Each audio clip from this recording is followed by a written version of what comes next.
like an expert into it, if you will.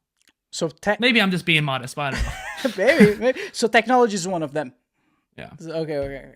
Well, that's a good one. I mean, 2025, like AI is taking over. Like we need people like you to hopefully not lead us to Terminator style future. You know, have you seen man? I'm so creeped out by that. You just mentioned CES. I just saw one thing from CES, and I'm just like, no, fuck no, I'm out of here. It's like this robot. It's a vacuum robot. Like you know what I'm talking about. Like it Yeah, goes little around. Roombas. Yeah. The Roombas, yeah, but it like with a robotic arm. There's like a claw. It comes out and catch stuff in your living room. Like, dude, like how many iterations until someone dies from it? Like probably iteration number 1. If you think that's scary, then I'm glad you haven't seen the rest of the stuff that's from CES this year. Wow, There's a full-on animatronic robot. I'm pretty sure Sexbot, to be honest. I don't know exactly what they're doing for it, but there's actually a full-on robot that they're talking about. I wanted to bring this up too because like I had this on my desk. It's like a little mini PC. Like this right here is a full-fledged computer. Okay, nice way of changing the subject. I was curious about the sex robot. I'm sure you are. I'm sure you are.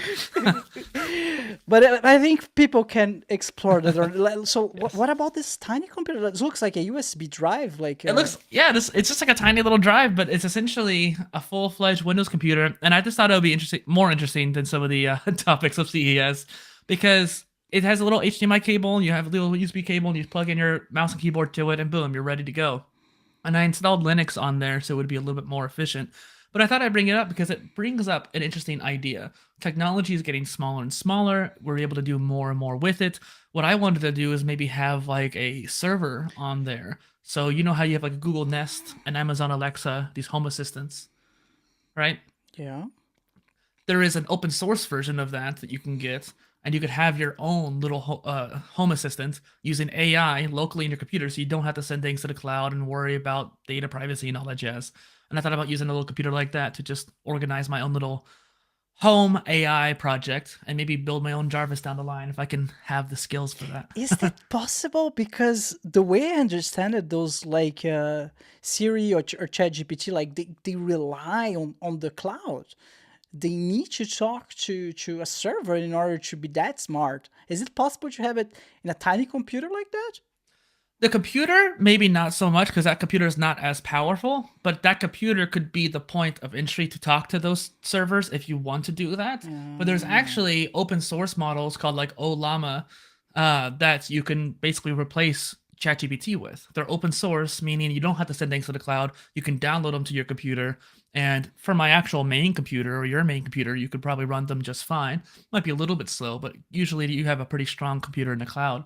But there's plenty of computers that are coming out now that are the size of like little Lunchables that have enough power to run those AI models, which is crazy. Like the size of, the size of this, for example. So what is that for those who are just listening? You just grab something of the size of what? It's just a case that I put the computer in. All right. So you actually use it. Yeah. I don't have the AI model on my computer right now, but I'm just talking about it because it's one of those things where I'm looking at and doing, and I've messed with them on my main computer before, but yeah. All right, man, that's crazy. Like USB type level of computer that with Jarvis inside. Gosh, so you got that at CES? It's all theoretical. It's all theoretical at this point because, like, technically speaking, that little computer's probably not strong enough for it. But I could probably do some other stuff with it to link to those different AIs. I don't want to get too much on the tangent here per se, but I just thought it'd be interesting to talk about. This was at CES a handful of years ago, but that was not something I got there. I actually got it online recently, but yeah. That's okay. That's totally something that I would imagine coming out of CES. Dude, another thing that I saw at CES, it's also completely creeped me out. Is like I think it's from Samsung. They have like a screen. It's like a TV. But it's a bendable TV. Okay, we know that already. But what they were promoting is like kind of like a 3D TV. So I think the demo they had was like, I don't know, like there was like a strawberry in the middle, and the strawberry was poking out. You know what? Have you seen that one?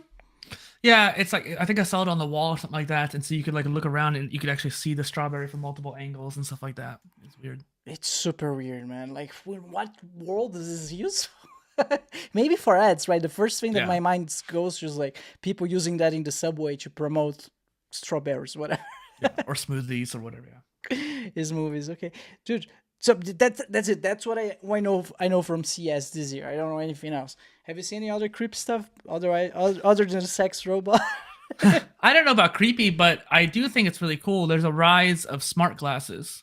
So What? Google Glass was a thing back in like 2011 or whatnot, back or 2013, something like that. Those And like smart glasses, like on your yeah, face. Okay. and in the recent years, the only things that really have come out are the Meta Ray-Bans, where you could do like live streaming from the glasses and take pictures and short clips. But that was all you could really do with it. Now you can be like, "Hey Meta, what am I looking at?" And then it'll actually tell you through AI analysis, like, "Here's what you're looking at," which is pretty crazy. And then there's been these Bluetooth just stun glasses where they're like basically Bluetooth headphones, but that's still pretty cool. You can listen to a podcast while you're looking like you're not actually having headphones. So if you're working somewhere, it's kind of cool. But now we're getting even more AI enhanced glasses that will just give you so many different features. So you basically have ChatGPT, but on your eyes right there. Wow. And the use cases, I'm still trying to imagine what would be the case, but I'm sure there's plenty of them. Like one of them was having an augmented reality GPS. So you're walking somewhere and it tells you when to turn and stuff like that. Like you had a GPS on your dashboard, but it's on your eyes. Wow. Dude, that's amazing because we rely so much on our vision, right? We as humans, I think it's our primary way of interact. I don't know how to say. Perceiving the world, right, is first and foremost the vision, I would say, unless you have some type of disability. But have you seen this movie called Her with Joaquin Phoenix? Scarlett Johansson, I think, too. Yeah, dude, doesn't it feel like it a little bit? Like taking inspiration from that? I would say so. Wow. It was like, I don't want to spoil the movie for those who haven't watched it, but it's a good one. It's worth it, guys. If you haven't seen it yet, it's like it totally feels like a Black Mirror episode. I think this came before Black Mirror, right? Yeah, I think so. There's also Ex Machina, which is even better too. That's a mind-blowing one. When I saw it for the first time, I was like flabbergasted. Like it's like it's a sci-fi. Would you say it's horror? I don't think it's horror. I don't think it's horror. I think it's just a matter of just surprising. Yeah, dude. We covered the robots. We're covering the smart glasses. Like we're living a Black Mirror. It's reality. Yeah. I'm sorry. I'm so pessimist about it. So depressing about it. Bit of a meta question here. Are we still sharing screen, or are we doing side by side right now? Oh, so the way I have set up is when I talk, the camera's on me, and then when you talk, the camera's on you. Why? Nice. I haven't used Video Ninja very much, so I'm just curious about it. Yeah. All right. So what did you use? Because for those who don't know, you have a podcast, right? Yeah, I have two actually. Well, technically three if you want to count it. Yeah. So I use a variety of tools. I don't want to call out the main one I use because I've had a love-hate relationship with it, but I mainly use Riverside because it's the most stable of them all, which is ironic because I've known a lot of people who've had bad stability with it. I need to pay for it. I used to be partnered with them, and so they gave me access to it. But then there's other tools like Podcastle and Waveroom that have their own pricing models.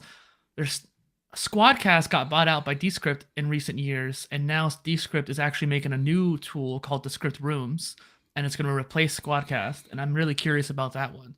But there's so many different tools, and they all have their kind of benefits and cons as well, pros and cons. Could you elaborate on that?